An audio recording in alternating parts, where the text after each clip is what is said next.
Hey everybody, and welcome to a special edition of Hank's Think Tank. Here we are in Cooper, Texas to celebrate Dorothy Millard's 100th birthday. Now, full disclosure, Dorothy Millard is my great aunt. Not only great, she's a wonderful person, a blessing to the entire family, and we love her very much, and I think you will too. Come on and join us.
Here we are at Aunt Dorothy's house. Beautiful home built in 1900. A lot of fine folks in there. Let's go check it out. In a precious. She has a picture of them. Hi, Mark and Michelle. Hey, how are y'all doing? Hi. Happy birthday to Dorothy.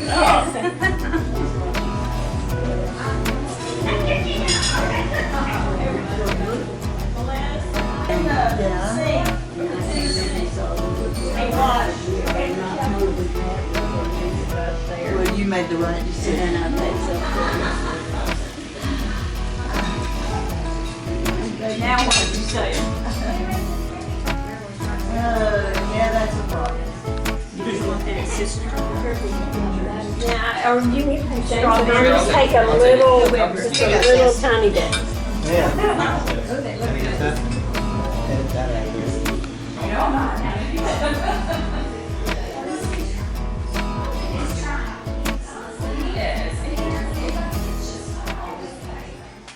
Hello, Dorothy.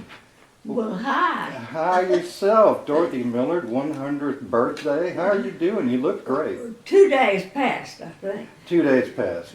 Well, it's a birthday month. That's the way we work it, so it's going to be your birthday for a month. That's the way we do it for my birthday. So let's talk about your life and times here in Cooper, Texas. Where were you born? Over in Hopkins County. Hopkins County, which is real close. It's basically Sulphur Springs, is that right? Well, yes. More or less. So was there a hospital you were born in over there? Or? No, good night. I was born way out in the country in an old fallen down house. The doctor came on horseback. Well, did he make it on time, or did you? I guess he did. I'm here. Well, how about that? Times have really changed. They have Many things. I don't think anybody delivers any babies on horseback anymore. So, tell us about your parents. Well, my daddy was from New York, and he came down to Texas to work. He had seen a flyer that wanted workers in a peach orchard down in Mount Vernon, Texas. Oh, okay. And so while he was there, mother's sister lived down there in Mount Vernon. And she told him about this handsome man that had come down from the north. And New York City slicker, huh? and when he came riding by on a horse, she said, "Now there he is." I said, "Isn't he handsome?" And she said, "I don't see anything special about him." And then they were married 6 weeks later, I think. Oh, that was quick. So, your dad's name was Percival? Percival Treat. And Treat was his mother's maiden name. Okay. And your mother was Lucy? Lucy Dixon from Sulphur Springs. Do you know what year they got married? It was right after he came from New York, I know that. Seemed like it was 1900, but that's not right. Right. I'm confused about my dates. I got you. So, little Dorothy Jewell, born on March 28th, 1924. That's right. And so, did you have any brothers or sisters? I had one brother. Mm-hmm. His real name was Gedney Dixon Spees. He had the family name, but he was known as Dick all my life. Okay. He's not still with us anymore? No, he passed away several years ago. Okay. What did your folks do for a living? What did your dad do? Well, they farmed. Okay. Well, they started with the peach orchard, I guess. Well, he did. My daddy did. Mm-hmm. And my mother met him, and then I think they worked at an oil field. And Mother cooked she was real young, and she cooked for the whole group, I think, of oil field workers. Well, that's great. And he worked, I guess, in the oil field. I haven't heard him talk about it much. Tell you what, when they struck the black gold down here in Texas, it changed everything. Towns sprung up out of nowhere, and everybody went to work who wanted to. Huh? Right. So how was it growing up as a young kid? Well, it was pretty easy for me, but I've often thought about my little brother. Well, he didn't hate me because my aunt in Fort Worth came and got me as soon as she could, and I spent several months up there with her in Fort Worth. Just visiting, or on the summer holidays? She just needed a little girl, I guess. So you went to live in Fort Worth? Huh? You went to live with your aunt in Fort Worth? Yes, I'd spend my summers there with Oh, her. gotcha. And she was, well, I had a picture of myself in a taffeta dress that she bought me to go to. The next door lady had a dance recital. Yeah. And she fixed me all up, and I looked forward to it so much. Not one person asked me to dance. Oh, I bet that hurt your little feelings. I guess it did at the time. And you were looking so spiffy too. About how old do you think you were about that time? Probably about 16. Oh, okay. Well, you were already back in. Did you move to Cooper in 1930? Is that correct? I imagine we came from Hopkins County. Right, and then you went to school in Cooper Yes, in I 1930s. started to school, not in Cooper, in a country school, Price Community. Oh, gotcha. How was school? Did you enjoy school? Oh, it was a 2-room school, and our only place to play was on the old greasy floor, Yeah. and we'd draw a circle on the floor and shoot marbles. I remember doing that. Yeah, well, I tell you what, people can make their own entertainment when they have to, huh? I bet you had a good time anyway. We did. How'd you get back and forth to school? Well, What's different ways. It depends on the weather. Mm-hmm. If it was muddy and rainy, I rode with a a neighbor anyway, that had a buggy. And he'd take us in his buggy, Mhm. his little boy and me. And then if it was too bad, Daddy would get the old horse and we'd ride the horse to school, 1.5 miles.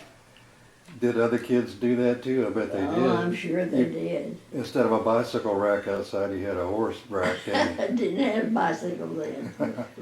Or I didn't. But the boys that carried my books would walk that 1.5 miles, and we'd split, the road split, and one group went one way and one the other. Right. And they'd take turns carrying my books for me. Well, yeah. So then you go to Cooper High School, is that right? When I was in the 6th grade, I started to school at Cooper because there had been a white rock road built, Uh-huh. and a school bus came down and picked us up. And we had to be transferred, of course, because we weren't in that school district. But I was fortunate enough to go to Cooper School. Well, that was a lot bigger, I'm Right. sure. How was high school? Oh, it was wonderful.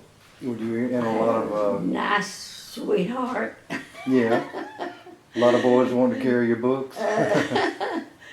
And anyway, we had plays and everything at high school, and I got to be in them, and I thought I was a movie actress. Yeah. And now you finally arrived. We appreciate you coming on with us today.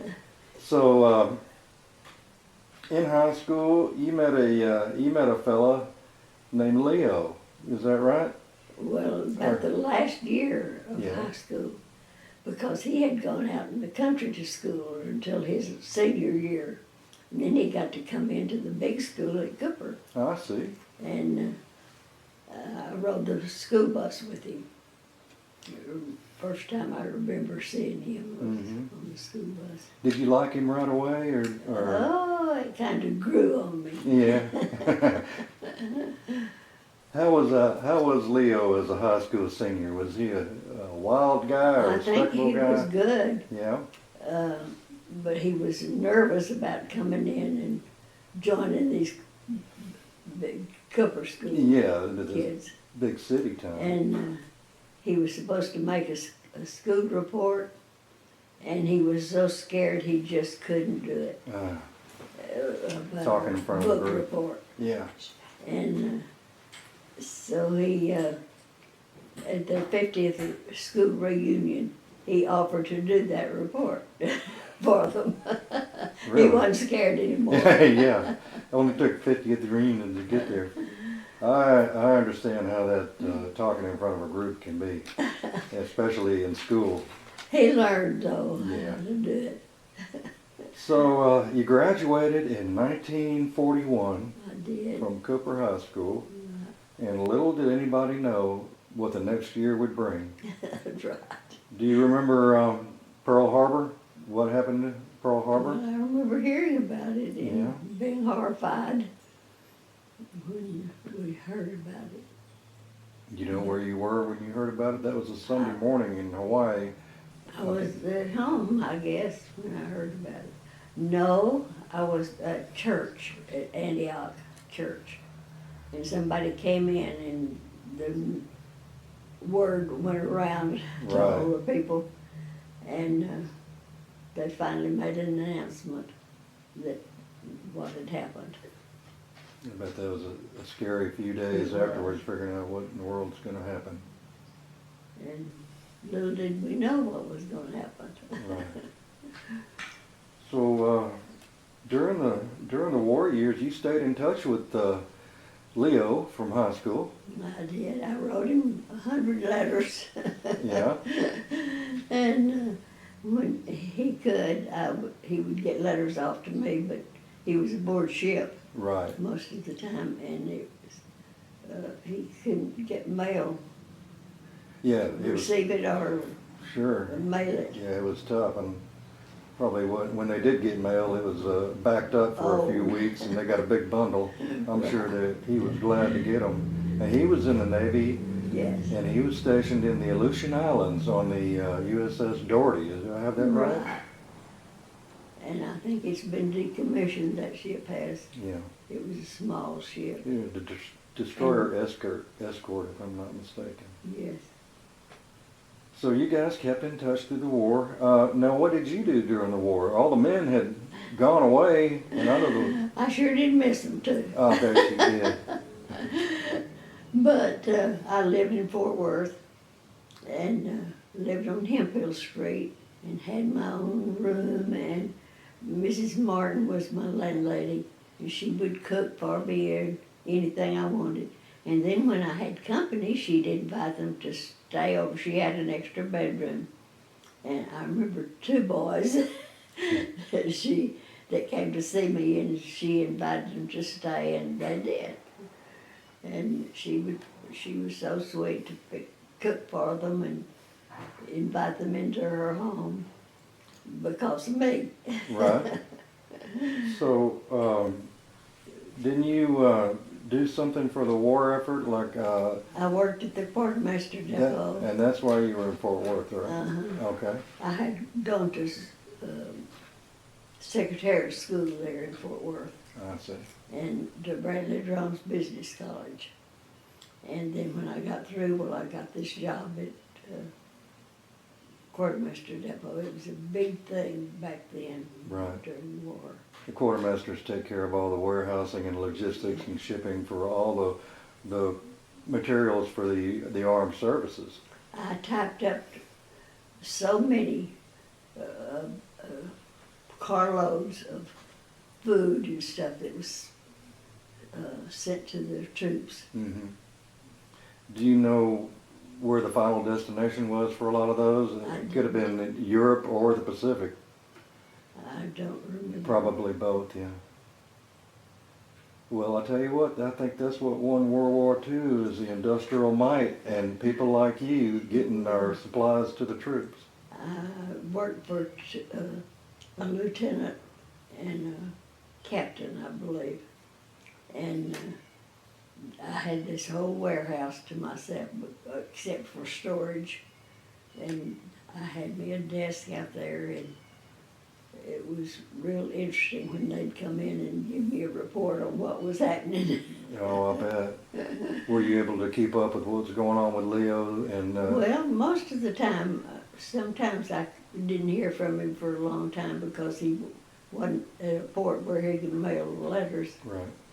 But we kept in touch, one way or the other. So finally, the war is over, and I'm guessing Leo came home, right? Well, he did. Before he was discharged, he came home about a few days before, came to Cooper, and proposed to me as soon as he got off the bus in Cooper to come home. Well, tell me about that. Well, as we've told you before, I think, everybody that we knew was already married. Yeah. And he asked me to marry him. He said, well, everybody else is married, so we might as well get married. Oh, goodness. And you said yes. And I of said, course. I guess so. I guess we might as well. Everybody else is getting married, you know. Well, I think it worked out pretty doggone For good. 70 years. 70 years. Mhm. Would you have any relationship advice for these youngsters nowadays? Divorce has gone through the roof, and some people don't even bother getting married. How do you stay together and so in love with someone You for have 70 to years? make up your mind to do it. Yeah. And divorce never entered our mind, and we were in it for the long haul. Yeah, I guess you have your ups and downs like everybody Oh, else. But you sure, just, but not many downs. Most of it was ups. yeah, I can believe that. So you just put your mind to it and work it out Right. when you have to. Instead of getting a divorce. Yeah. Well, so what did Leo do when he came back, and what did you do when the war was over and they didn't need you at the quartermaster anymore? Well, let me see. I don't know what came first, but I went to work for the Department of Human Resources. That's what they call it now. It was the welfare department back Mhm. then. Okay. And I went to work there and worked, I was in the basement of the courthouse up here. And when he came home, he just jumped from one thing to the other. He didn't know what he wanted to do. And so I made the money, had the job, permanent job, and he looked around to try to find something that he wanted to do. And he thought he wanted to be an architect, but he started to school at the Texas University and went one semester and he dropped out. He Okay. said that just wasn't for him. So then he started looking for work. And he found several different jobs But the most exciting one he found was a door-to-door salesman of something, or Really? coupons or something. And this naked lady came to the door. Huh. Well, That was sort of a shock. I think he quit his job right then. yeah, I would say so.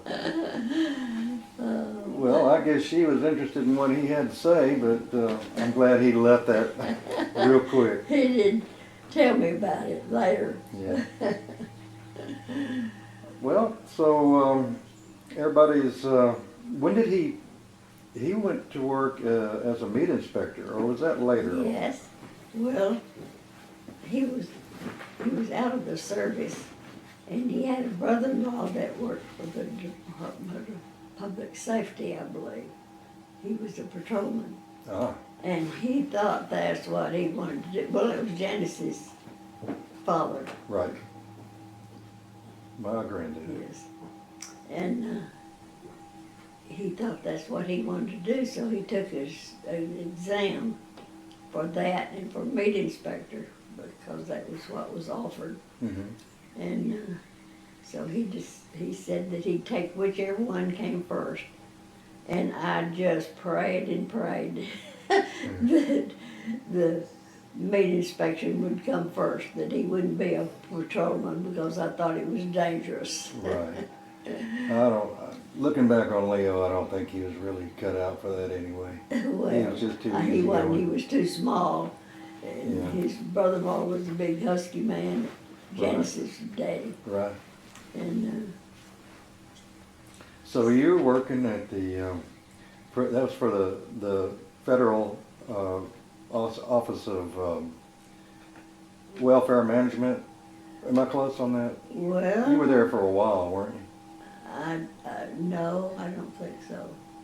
I worked for the State Department of something in the basement of the Cooper Courthouse. Oh, right here in For Cooper, yeah. years I did. Right. And I took dictation from two ladies that traveled and got the news and did the work, and they told me the stories, and I took them in shorthand and then wrote the stories about what they did and what they found. You must have been good at your job. Did you enjoy it? Well, I loved it.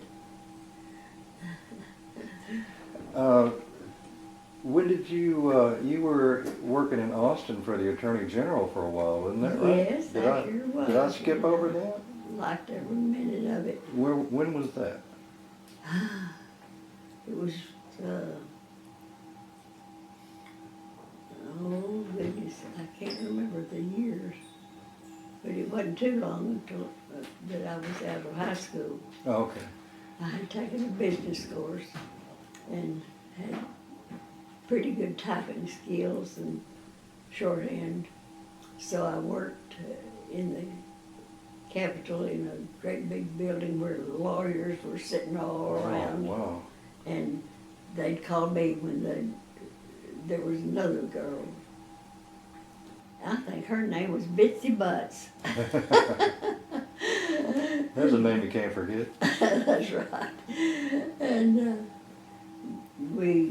I took dictation from all of them. But the one that I was assigned to was the County Affairs Division. And the man that was head of it, he was sort of controlling. He wanted to appear busy all the time. Appear busy. So I know one day he dictated a letter to me twice so he could appear busy. Oh, my goodness. Well, I bet you met some heavy hitters while you were working in the Capitol building in Austin, Well, Texas. I didn't meet many people. I stayed busy typing. I had to do my typing in six copies and not have erasures or anything. Right.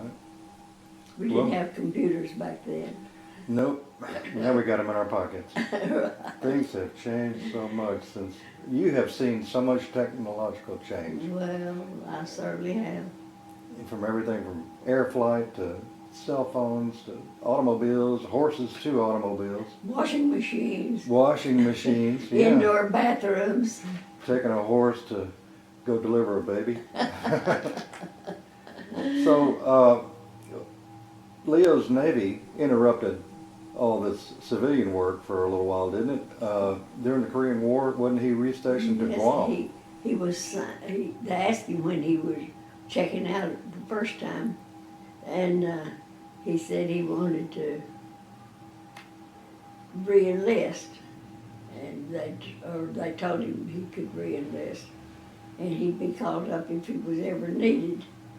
So I think they paid him a few dollars, and he got to take a cruise every year, and so he had no idea he'd ever be called up again. And then the Korean War came along, and he was called back in. Surprise, And yeah. I was pregnant with our first child, I guess. And So he was stationed in Guam for the Korean conflict. yes, and for First World War, Second World War, I guess it was. He was aboard ship for 3.5 years. Right. And anyway, we had a up and down marriage, Yeah, off and on. a lot of And he was moving going on, that's for sure. he was on Guam when our Melinda was born, and they wouldn't let him come home when she was due. This is about 1950 or so. Yeah. As I mean, 50, 51. I don't remember the dates, but he applied for some leave to come home, and they denied it. Huh. And then another old boy that he knew applied for leave, and he just wanted to come home because his girlfriend was pregnant. And Leo was so upset because they wouldn't let him come home. So, did you get to go to Guam and be with Leo? Y'all made a trip, Well, right? I did. When he was in the service, was that the Korean War? Yeah. And rented out our house. We had a house in Fort Worth, and packed up a barrel full of dishes and pots and pans and stuff that I thought we'd need on Guam. And I had one child, Marilyn, Mm-hmm. and Melinda. I guess I had already had Melinda. And I think I just had one when I went over there the first time. And, So Marilyn made the trip with you as a little yes, bitty baby. and she had a little, I remember most about it, aboard ship she had a little pulley toy, Mm-hmm.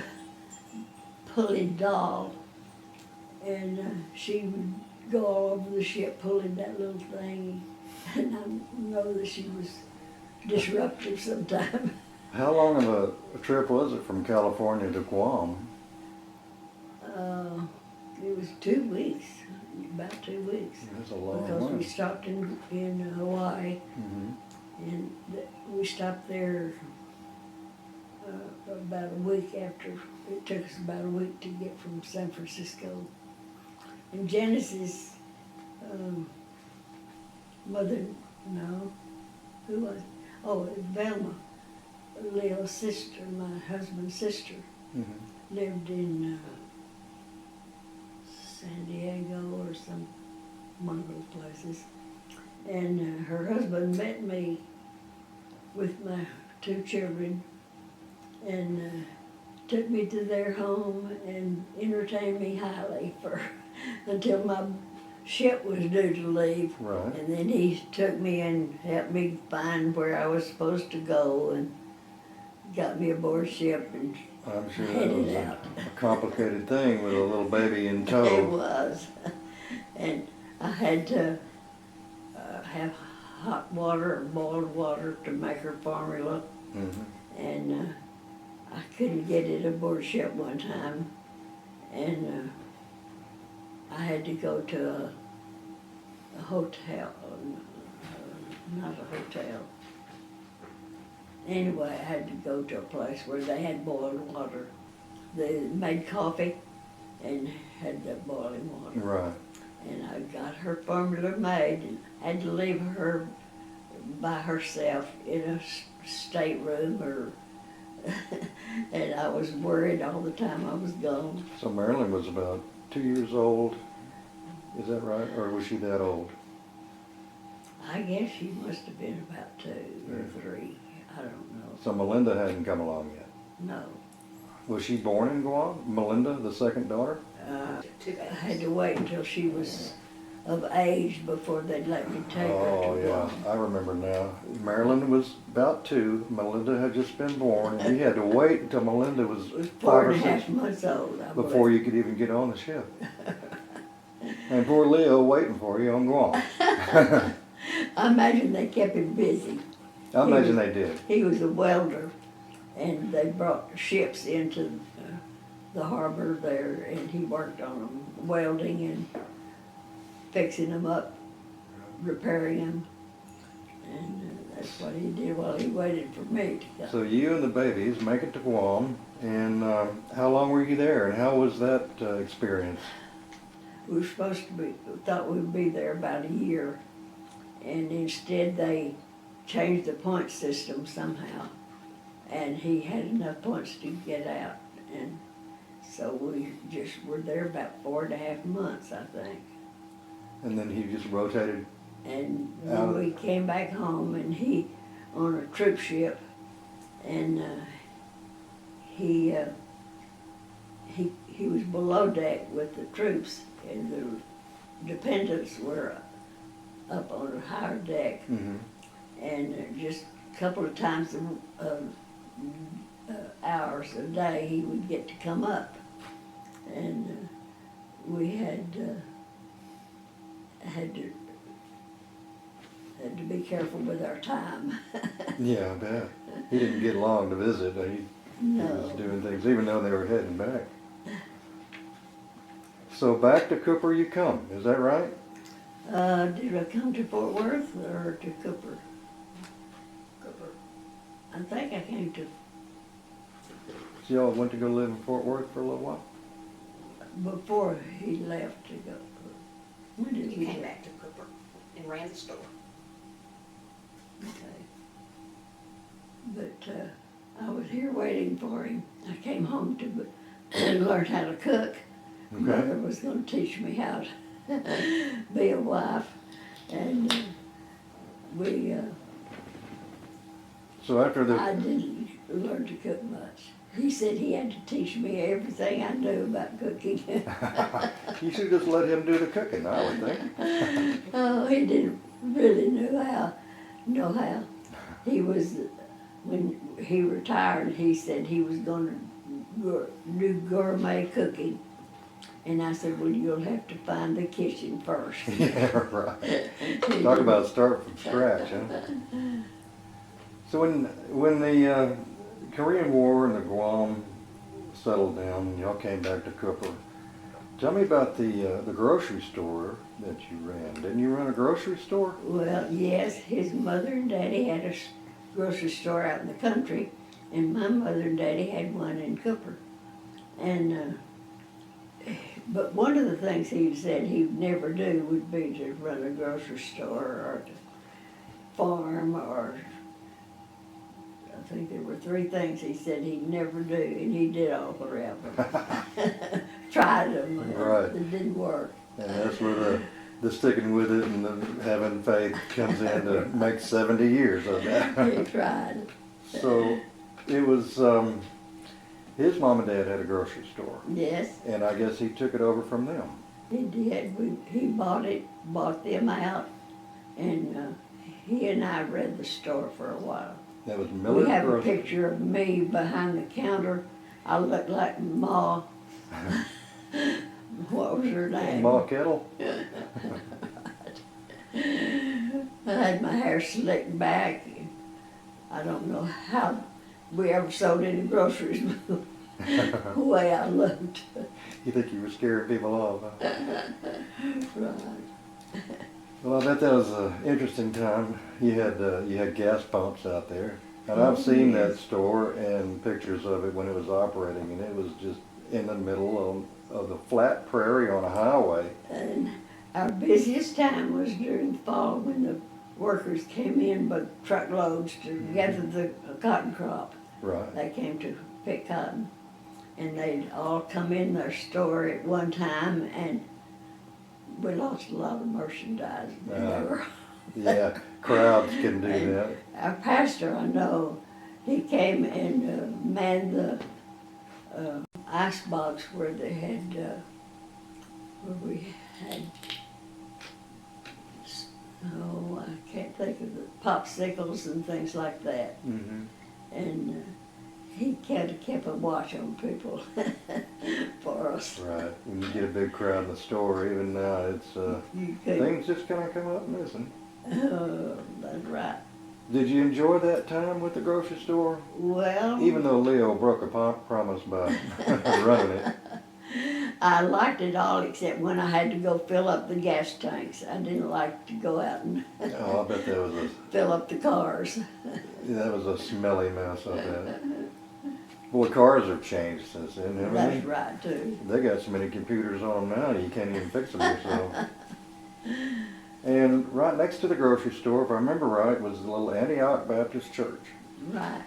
And I remember that from many events and things. Leo was in a my- deacon there. Huh? Leo was a deacon. at Leo was a that deacon church. right there. Y'all lived at that store too, right? Mm-hmm. Okay. Had a little Well, house on the other side of the store. Yeah. So we just had to walk out a few blocks, That was- not a block, That was to handy. go to church. And we had an old dog, old hound dog, and that dog was the most faithful member of that church. Is that right? He'd be there on the porch waiting for us when we got there. He's an honorary deacon. Right. Remember his name? No, I don't. Well, But he was a faithful member. yep, in good standing. So, what caused the exit of the store? Did the store close, or did you sell it, or? We sold it and to a friend of ours, or to two friends, and they ran it for a couple of years, and I guess just closed it. I don't remember what happened to it, but I know they tried it and couldn't make a living for Yeah. their family. Times had changed, Right. and people went into Cooper to buy their groceries, and because we had a good road. Right. And So if you were living at the store, where'd you live when you sold the store? well, we rented a little house here in Cooper first, and Mark was about to be born, and then a place out on the farm he heard about just down from the store that their house was available, so we moved out there, Mhm. and he was born out there. And I don't know what he did. Oh, I guess he was already working for the federal government and went back and forth to Paris to work. And I had to iron his uniforms. And this is while Leo was a meat inspector, is that right? Yes. Okay. He was stationed there for a while. Did you miss the store at all? Good miss. Gotcha. Well, Let me tell you something. please do. My children were born, all four of them, and they stayed in the little house that was attached to the store. And when they'd need me, they'd knock on the wall. I'd know to go in and see about them. And Marilyn says she raised the rest of them. She took care of them She was the oldest. while I worked. Well, there was Marilyn. You had three girls, and then you finally had your boy. You had Marilyn, Melinda, Melissa, Mark. And Mark. What a great name that was. I think you were named after him. We'll let my mom tell that story. I think she lost a bet on that one, but it worked out. So the house we're in now is a beautiful house. You should have said it when he brought me in to show me my townhouse. Is that how he just announced, hey, we've got a house? He said, I found you a house. And we came by and it was a wreck and weeds all around it. I think several loads of debris was hauled away from here. And but he got to work and fixed it up for me. Well, He always wanted to work on an old house, and I said, here's your opportunity. that was his chance. That's right. Well, wasn't it going to be torn down? I mean, it was pretty bad, right? Well, it had been condemned. There was a condemned sign on the front door. Oh. And now Melissa has done my front door over. It looks so pretty. Well, so he bought the land the house was on. Y'all didn't tear it down. You fixed it, but you had to live somewhere while you did that. Well, we still lived it out in the country, Uh-huh. in the old big house, we call it.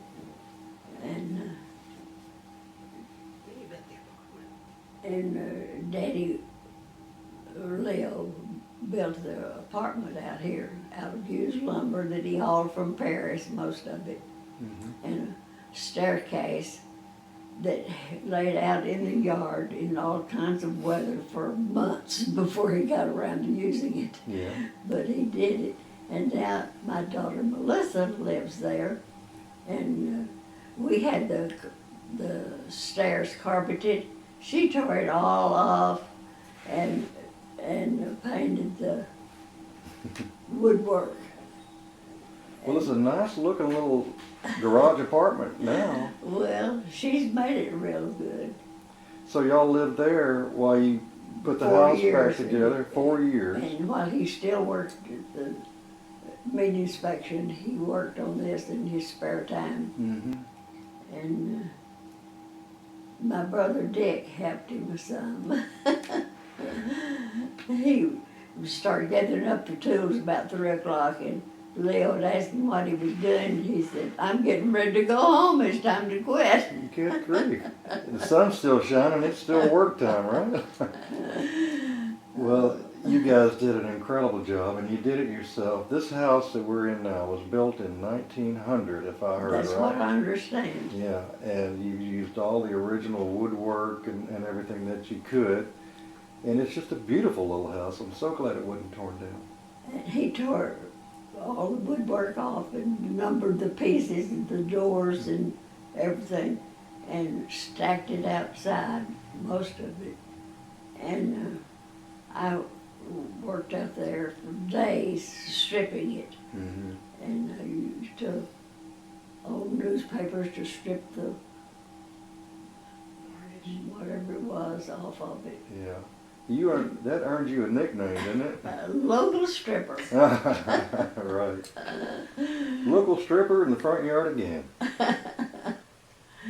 Well, you did a fine job, and you did it yourself. And in the 80s, you guys were in your 60s at that point, or 50s anyway. In your 60s, I guess. Yeah, that's tough. That's what comes from learning to survive and make do and help yourself. I mean, those kind of lessons stick with you. So you had the 4 beautiful kids, Marilyn, Melinda, Melissa, and Mark. Right, And now 2 of them are not with us anymore. that's right. If you want to, you can tell us about that. Well, my Mark, our only son, what year did he pass away? 1990. In 1990, he passed away, and then in the next June, there's somebody driving up. And then my Melinda, my second daughter, passed away in the June following his death. So I don't know what we would have done if We hadn't had Melissa and Marilyn. Right. And Mark was, he was killed in an auto accident, is that right? He was 32 or 33? I believe he was 33. And as if that wasn't hard enough, your second daughter Melinda passed away not even a year She later. had Ehlers-Danlos disease.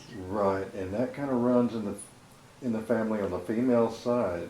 That's an aneurysm or something like that could I happen. don't know whether it's just the female side. That's all I remember, but Yeah. I don't know what was before Well, that. we've had several sudden mysterious deaths with the females on this side of the family. And my mom, Janice Wheeler Hogan, has checked into that some. And there's a gene, and it causes heart problems or an aneurysm, and you can just drop dead. And so all the females on this side of the family are getting checked for that gene. My mother's mother, Alma, passed away right after my I'm mom. sure she must have had that too. She probably did, and they, couldn't detect that back then in 1937. So far, How did you get through the freeze of 21? And I live in Houston, and it was pretty tough on us, and you're way far north of that. what year? 2021, 21. just a couple of years ago. My daughters took care of me. You don't have central heat in this house, do you? Yes, I do now. Yeah, okay, good. And but we didn't have electricity back then. It went off, Right. so I didn't have any way to stay warm. So Melissa lived in our backyard apartment, and we called the sheriff's office, and they sent a deputy to help me up the stairs. Mm-hmm. Where she did have heat. And Yeah, where she had gas, right. and I stayed warm up there. She took care of me, Thank goodness. and Marilyn would come when she could get there. Most of the time it was frozen over. She couldn't get here. Yeah, it was tough in Houston. We were without power for about a week, and everything that goes with that, and busted pipes. I can just imagine way up here in Cooper, Texas, and it got even colder here. Mm. Well, I've so much enjoyed our visit. I do have a couple of parting questions here for you. What is the most amazing technological advance that you have seen? I think it was the indoor toilet. Is that right? That will certainly make an impression on you if you don't have one. I used to have to walk a plank. Daddy would get a big old board and walk the plank out to the bathroom. Walk the plank, no matter what the weather. The weather doesn't care. And the worst part about it was my little brother would see that I was in the toilet, and he would throw corn cobs at it and not let me out. That sounds like a little brother. Indoor plumbing, it was a huge deal. I think so. That's a game changer. Dorothy, what would you attribute your longevity, long, healthy life? You look great, you're sharp as a tack at 100 years old. Do you have anything for the rest of us that you would advise us to do to take care of yourself? Well, just eat well, garden food, have a garden. Mm-hmm. And I can and have a good husband or a good spouse to help take care of you and to provide for you. And my children always were around to help when I needed them. Pull together as a family and support each other. What? You pull together as a family and support each other. And Yes. that's really what's important. Marilyn always had a garden out in the country, Mm-hmm. about 4 miles out. And she would always have a garden and share it with us. Back to the earth. Fresh vegetables, fresh food. Right. Well, Dorothy, thank you so much, and happy birthday again. Well, thank you so much. You're such a blessing and fine example to the family and everybody, and we love you very much. Well, I'm proud to still be here at 100. Well, thank you again, and we'll see you next year, Dorothy. Thank you very much.